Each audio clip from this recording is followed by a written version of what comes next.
With 3 national parks, 5 national forests, and countless trails, rivers, and mountains in our own backyard, Seattle is blessed with some of the most accessible wilderness in the nation. But for many of Seattle's youth, that accessibility is limited, and Mount Rainier may as well be Mount Everest. We need to separate things by like items. So one Seattle organization is doing its part to change that. The Outdoor Leadership Training Program is designed to reduce barriers to kids getting outside. And they are doing it in a whole new way. Rather than us directly leading youth on outdoor experiences, we try to empower teachers, educators, and program coordinators in schools and community organizations.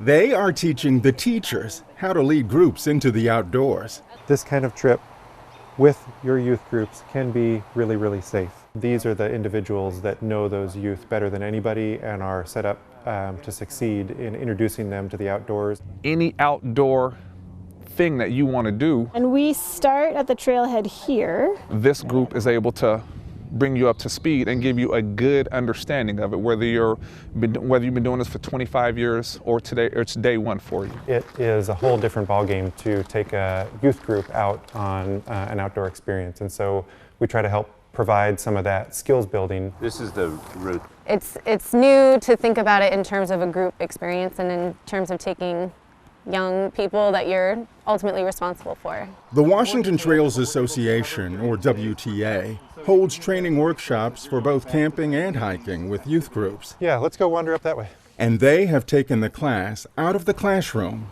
and into the wild. We're actually out in the place where these trip leaders might be taking their youth and going over all the considerations that they need to think about for group management, risk management, and how they're going to plan and lead these trips. That could be a great teachable moment with the youth that you're working with. We made dinner, did a 2.5-hour hike. We've learned just general principles of how to set up a campground, considerations for who you invite, numbers of chaperones, pretty much everything you need to know if you're going to take youth camping. These monthly training workshops have attracted a diverse set of community leaders from all over Seattle, all with one goal in mind: to connect kids to life beyond their corner of the world. Because young people will now begin to see something that they've always felt was not for me, or my friends don't do it, my mom didn't do it, my dad didn't do it, so I'm not going to do it.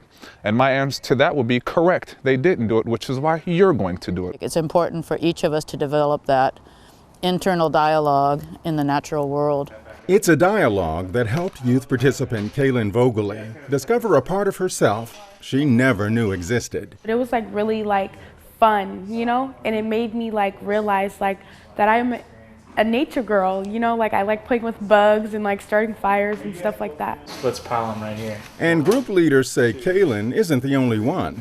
What they really talk about are the transformative experiences that youth have when they're out away from their neighborhood, away from school, bonding with friends, making new friends, and having a great time, learning new skills, doing new things, and really just getting this broad set of experiences that otherwise they've had limited access to. But even with the help of a freshly trained and eager outdoor leader, there's still one giant hurdle to jump over. My students don't have the gear. Never fear. Should be 10 boots total. The WTA has that covered too. We have a gear lending library where we can outfit the group, including youth and chaperones, with appropriate gear for playing in the outdoors. The WTA has everything a group needs for hiking and camping in the unpredictable Pacific Northwest. The gear program Count up the items. is what's going to make or break young people having an opportunity to come on these trips. Without the gear, we would be in jeans and t-shirts, freezing cold, not having anything to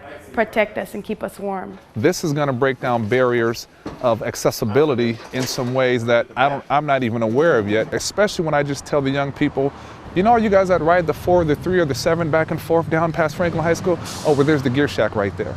And behind those doors, the WTA hopes that the kids they help today will return the favor and help the places that they visit in the future.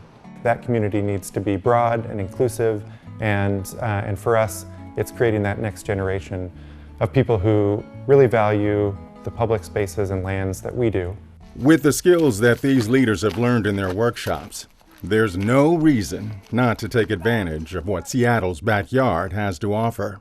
this is just going to be huge. We're definitely going to have at least 100 kids out here doing trails before the end of the summer.